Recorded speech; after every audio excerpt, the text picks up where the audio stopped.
পহিলা বৈশাখ পালন করলে শিরক হয়। আমরা কি হিন্দু? পহিলা বৈশাখের মুখে লাথি মারতে জন্ম নিয়েছি। পহিলা বৈশাখ মানে আমি কি হিন্দুর বাচ্চা? পহিলা বৈশাখের মুখে লাথি মারতে জন্ম নিয়েছি। এ দেশের মাটিতে সুনাগরিক বেঁচে আছি। এ দেশের সরকারকে জেলে রাখা দরকার। বাংলাদেশের মাটিতে যদি 2 জন সুনাগরিক থাকে, আমরা তার 1 জন হব। অতএব মনে রাখা ভালো হবে, মুসলমান ঘরে জন্ম নিয়েছি আমি, মুসলিম চিররণবীর, মরণকে করি না ভয়।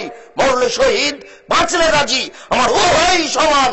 জেল যতটুকু সেও ততটুকু, বাইরে যতটুকু ভিতরে ততটুকু।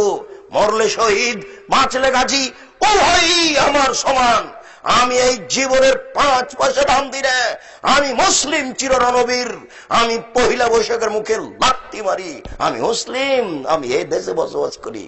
যত যুবক যুবতী এইসব দিবস মানে, যারা পান্তা ভাত নিয়ে গিয়ে বট গাছের নিচে ইলিশ মাছ দিয়ে খায়, এবং যারা একে মানে, যাকে এরা হিসাব করে, যত নেতা, যত নেত্রী, যত ছাত্রী, যত ছাত্র, যত শিক্ষক, যত শিক্ষিকা, এরা সবাই বন্য, এরা সবাই বর্বর, এরা সবাই অসভ্য।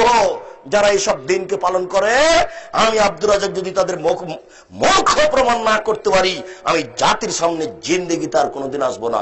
আজকে শেষ করলাম, আমার মরা পর্যন্ত সময় থাকলো। বলেন কি আপনি?